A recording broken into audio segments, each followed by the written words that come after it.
What's up guys, Tamarakshan here. OnePlus right now as a company has changed.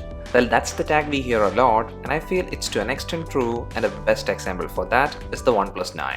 It's a deliberately undercut phone and I feel that's not what OnePlus was doing in the past. The OnePlus 9 is now a 3-month-old device, and here after this long, there are certain things which are to be hyped about this device, but then about the drawbacks, well, it felt like OnePlus could have at least avoided some of it. Now from an experience point of view, well, things are good, but then while we pull up the current pricing in India, well, for this price, which is approximately 50,000 Indian rupees for the base variant, well, for that, the competition phones do offer more. And with the OnePlus 9, even now the best thing about this phone is this display. OnePlus didn't skip on the display part, so here the experience from the 6.55-inch Full HD AMOLED panel is really excellent. The colors are sharp and here the viewing angles is done in a neat manner, and also since the brightness level is more than enough, well, all of this does make the viewing experience the best. Even now, I haven't faced any tinting effect or unevenly lit portions, and given the fact that the bezels are slim and also the sides are flat, well, all of this is adding up in providing a good user experience. Now here on top of all this, the key highlight of this display is the 120Hz refresh rate. It makes your scrolls and swipes very smooth, and here this display is a proper OnePlus styled approach. And also OnePlus did use pretty excellent speakers in the OnePlus 9. So from a loudspeaker experience point of view, well, the output is loud and also clear even at max volume, which is adequate enough to give an immersive experience if you're in a moderate sized room. So these things, well, they're great, and actually this does make the OnePlus 9 an ideal media consumption device. Now when I make such a statement, I'm pretty sure many will be wondering, well, the OnePlus 9 has flagship internals and hence the performance part should be the best. And indeed that's true, because in the OnePlus 9 right now, the internals are the best you can get. The processor is the Snapdragon 888 and the RAM can be either 8GB or 12GB, in which my unit is the 8GB RAM variant, and also the storage can be either 128GB or 256GB. So these are pretty strong specifications and they do reflect well, which in turn makes the usage part almost totally lag free. I mean, this phone performs like a true flagship phone in which the apps open instantly if they are light apps, and also switching between apps is not an issue, and almost all apps they work well without any trouble. I mean, even games run very smoothly. But here, there is an issue, and it's the heating part. The phone, even now with a bit of intense or extended period of usage, does get hot to touch. Well, it's not like a overheating thing where the phone is gonna freeze up, but still, even with just 10 minutes of casual gaming, you can feel the back glass of the phone getting warm to touch. It's like whenever the processor is stressed a bit, the whole heat dissipation issue pops up. Well, it can be a Snapdragon 888 problem, but with the OnePlus 9 Pro, I didn't face such a rapid heating thing, and hence I feel it can be because of either a poor cooling system in the OnePlus 9, or maybe it can be because of a bad optimization. And yes, even with the latest update, this issue is still present. And hence from a performance side, well, you get the best performance, but then this heating issue is something I didn't like. Now if you are using a case, well, the chances of you noticing this will be in a lesser scale, so that's also something to keep in mind. But here to me, when we spend this much money, OnePlus should be careful with these things. Now this might not be a deliberate thing, but there are actually stuff that OnePlus intentionally did skip on. And in that the first thing is actually the 5G ban drama. Now this issue is only with the OnePlus 9 units sold in certain regions, and sadly India is part of it, and what OnePlus is doing is that they are not offering enough 5G bands. Now this is not a mid-range phone, and actually it's kinda like a second option of their 2021 flagship, and when you just offer 2 5G bands even with this phone, well, that's totally confusing. Because the OnePlus 9 units sold in India and other regions where the band is cut short, well, technically it's like you are just buying a 4G phone with minimal 5G connectivity. Now I do get the fact that 5G is not yet available in India and it might take around 2 years for a full-fledged 5G availability, but then at that time, does OnePlus want us to upgrade the phone? Well, certainly for me, a phone priced in this range should at least a minimum last 3 to 4 years, and hence in the long run, the OnePlus 9's 5G limitation will be an issue. Now this 5G toned down part is actually not an issue at present, but like I said, there are other things that matter at the moment, and in that an area is the camera. In fact, it's just about this camera, which is the main sensor. Now this main camera specifications looks neat and may confuse some that it's the same sensor used in the OnePlus 9 Pro, because this one is also a 48 megapixel sensor, but here this sensor is not the same one used in the OnePlus 9 Pro. This is a main camera without optical image stabilization. Well, this is 2021 and I don't think there is any phone in this price bracket skipping such a feature. And the issue with the lack of optical image stabilization is seen in photos taken in dull to low lighting. They look average even with night mode turned on. The shots in such a situation are kinda grainy and also does lack in color reproduction, and that's the biggest weakness of this main camera in the OnePlus 9. Now if you take a photo in a proper environment, well then the photos are actually good because the processing is leaning towards a more natural approach and the sharpness is maintained and also dynamic range is good.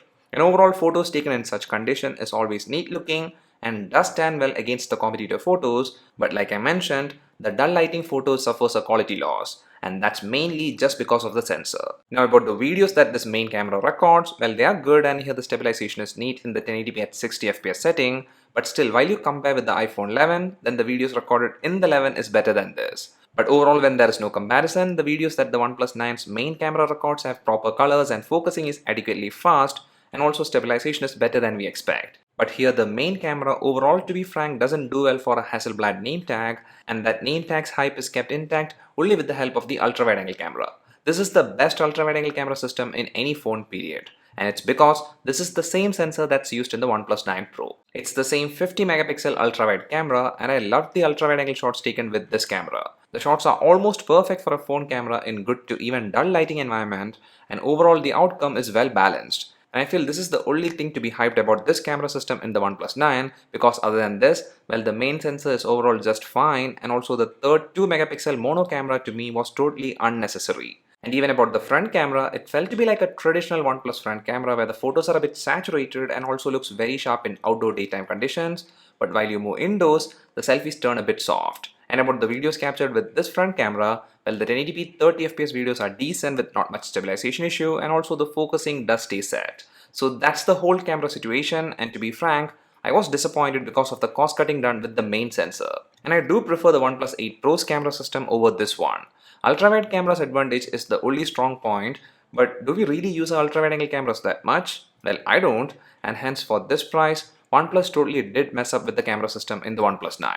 But then an area where things might look bad in paper and actually turns out to be totally fine is the build quality of the phone. Now about this design, we are all familiar with it and hence there isn't anything to hype or complain, but a point to notice that this color is just awesome. This is the Arctic Sky color and I love this matte finish glass. But then like I said, this design, it doesn't stand up in the crowd, but then most of the phone's design is now like this. And you're coming back to the build quality, well since the frame of the phone is plastic, I thought this will be a cheap quality phone, but in reality it's not like that. The phone feels good in the hand and it never felt like I'm holding a mid-range phone. The phone structure is ergonomically friendly and also the weight isn't that much because it just weighs 183 grams and here the weight balance is done well. Now even the thickness of the phone is just 8.1 mm and given the fact that the back glass is curved, it does make the phone feel much more slimmer. And here even the aging factor is totally fine with the OnePlus 9. The back glass and the camera layout section, they're all still staying scratch free, which is a good thing, and also these buttons, they're very tactile. Now the side frame, it does get scratched up, but it's not very noticeable, and here the ringing triple slider, well this one, it's a very smooth one. It slides with a gentle push and that's something I wished was a bit more tighter. But then about the haptic feedback system, well I like it. It's not a very intense one, but still the precision felt to be on point. And here if you're wondering about the single port and how well it's holding up, well the USB-C charging port, it's staying fine. And actually about the variant sold in India, well this port is very important because the variant sold in India just has wired charging support and when you charge this phone with the included 65 watt charger and the provided cable, well then this phone's 4500 mAh battery can be topped to 100% from 0% in just about 33 minutes. And that's a great thing because here the battery backup, well if you're a heavy user who sets everything in the maxed state like always keeping 120 Hz refresh rate on and the brightness level will be kept above the 50% mark and the usage pattern is heavy with mixed gaming, camera usage etc. Well then the screen on time will be below the 5 to 5.5 hour range. And that's fine but not great and here I feel if you're an average user you won't have any issues with battery backup. And if in case you need to juice up the battery, well the extreme fast charging is always an advantage. But here in the charging side like I stated, there is just the wired charging option with the variant sold in India which means you are missing out on wireless charging and also the unit sold in most of the regions doesn't get an official IP rating. Well these are shortcomings while comparing with the competition, but then about the Wi-Fi version it's Wi-Fi 6 and the Bluetooth version is 5.2 and all sensors are present and in that you even get NFC. And here since we touched the sensor part, well, the unlocking method is the in-display fingerprint scanner one and this one based on accuracy and speed is of top quality, but about the placement, well it's awkwardly low set. And about the earpiece, it's loud and clear and also the microphone, it does pick up sound in a neat manner and hence the calling experience is good. Well I guess that's everything about the OnePlus 9 after 3 months of launch. This phone right from the beginning was like a marketing one for pushing users into the OnePlus 9 Pro side. Because that phone is a proper flagship phone and I do get the fact that most of the manufacturers now has this approach. They will have a Pro Series proper flagship phone with all the bells and whistles, and priced below that phone will be their regular option, which will miss some features which, to be frank, are not the necessary ones. And overall, the non-Pro Series phones will be actually great and will do well in almost all factors and will actually keep up with the Pro Series phones. But here with the OnePlus 9, the deliberate undercuts are a bit extreme, and it does affect the main camera with the lack of optical image stabilization, and the omission of the now standard features like wireless charging and official IP rating are, to be frank, helping the competitor phones. And on top of all that, the cooling system is not managed well, and here even with all the updates, there isn't much improvement.